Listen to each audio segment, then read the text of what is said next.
बदलापूरचं आंदोलन हे राजकीय दृष्ट्या प्रेरित होतं असा आरोप मुख्यमंत्र्यांनी केलाय। त्याला आता उद्धव ठाकरे यांनी उत्तर दिलंय।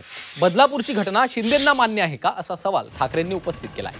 मुलींना आधी सुरक्षा द्या, नंतर लाडकी बहीण योजना आणा असा टोला देखील ठाकरेंनी शिंदेंना लगावलेला आहे। 24 ऑगस्टला महाराष्ट्र बंद होणार असल्याची माहिती देखील ठाकरे यांनी दिलेली आहे।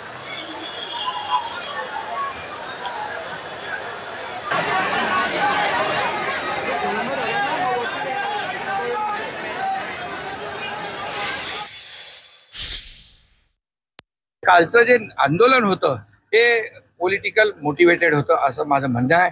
कारण इतक्या फटाफट कधी आंदोलन जेव्हा होतं ते स्थानिक लोक असतात, इथं स्थानिक लोक हाताच्या बोटावर मोजण्या इतके होते आणि इतर ठिकाणून गाड्या भरून भरून त्या ठिकाणी आंदोलनकर्ते आले होते आणि मंत्री महोदयांनी समजून त्यांच्या सगळ्या मागण्या ज्या मागण्या होत्या त्या सगळ्या पूर्ण केल्या तरी हटायचं काम नाव घेत नव्हते। याचा अर्थ त्यांना हे बदनाम करायचं होतं सरकारला।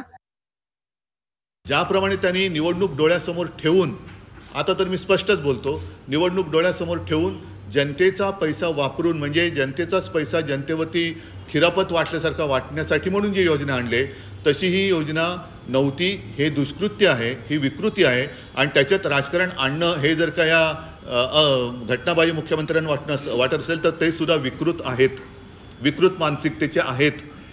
ज्यांना या दुष्कृत्यामागे आणि त्याचा निषेध करण्यामध्ये राजकारण आहे असं वाटतंय ते सगळे विकृत आहेत किंवा ते सगळेजण ह्या नराधमांचे पाठीराखे आहेत।